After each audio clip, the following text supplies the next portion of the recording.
You're watching IntoWineTV, and we're at Incanto in San Francisco, and today we're tasting wines from the movie Sideways. And this is the 2006 Hartley Ostini Hitching Post Highliner Pinot Noir. Retails for $42, and it comes from the Santa Ynez Valley in Santa Barbara County of California. It's 14.5% alcohol. I've always been a fan of these wines. They, to me, for Santa Barbara Pinots, they're a little bit more on the elegant side. The Sideways connection is they have the restaurant Hitching Post, which was featured in the Maya, the waitress, worked there, and they're always in there. But they also make the wines, and they've been making them for a while at the winery. Frank Ostini's a very nice man. I think the Highliner, they take a few single vineyards and they take their best barrels. I'm not sure, but I thought they did that and make the Highliner version out of it, so it's got a blend. I personally like it. I think it's got some complexity. It's got some layering going on that you get from a blend of vineyards that you don't always get from a single vineyard. It's a pretty wine, and yeah. what I really like about it, to me, it really says Santa Barbara County, that area down there.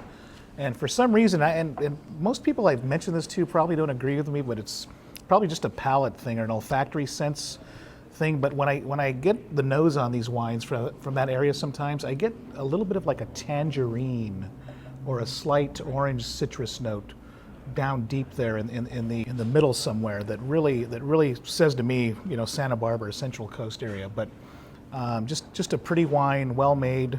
Didn't go over the top with it, which I really appreciate that. Great balancing acidity. You can really see a wine like this going with some types maybe of charcuterie or maybe some sort of roasted duck preparation. Just really wants food to go with it, but will stand alone by itself as well. Just a very enjoyable wine. I think it's a really elegant wine. I think the nose is just classic Santa Barbara. It's very elegant Pinot Noir, and it's not too sweet like some Pinot Noirs can tend to be. The alcohol isn't out of balance, doesn't seem to be in your face. I really enjoy that nose. I think it's beautiful, and then on the palate, it's delicious. It's not.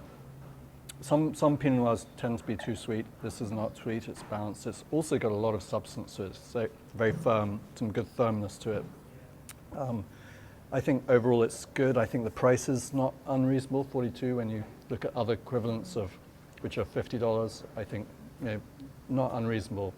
I think thumbs up. I've never had this wine before. I'm pretty impressed by it.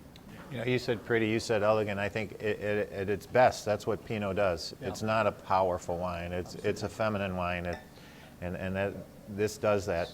Yeah. Just let the grape do what it really wants to do, and I think everybody that's worked with it probably knows it's a fickle grape, and it can be very difficult to produce. But obviously, over the last 10 to 15 vintages, they've really gotten a grip on how to work with it in parts like Santa Barbara, and. To me, it's always what's in the glass. The reputation can precede the wine in a lot of instances, but it's always what's in the glass. And it's a beautiful wine. I could drink a lot of it. Yeah, I agree. It just seems very versatile. You could, whether you're outside at a barbecue or curled up inside reading a book on your sofa, it seems like it would be appropriate for a lot of different situations. So very elegant, classic Pinot Noir. And by the way, the winery will be opening up for tours starting the spring of '09. So we'll have to go check it out.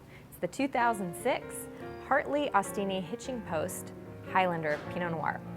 Thanks for joining us, and we'll see you next time.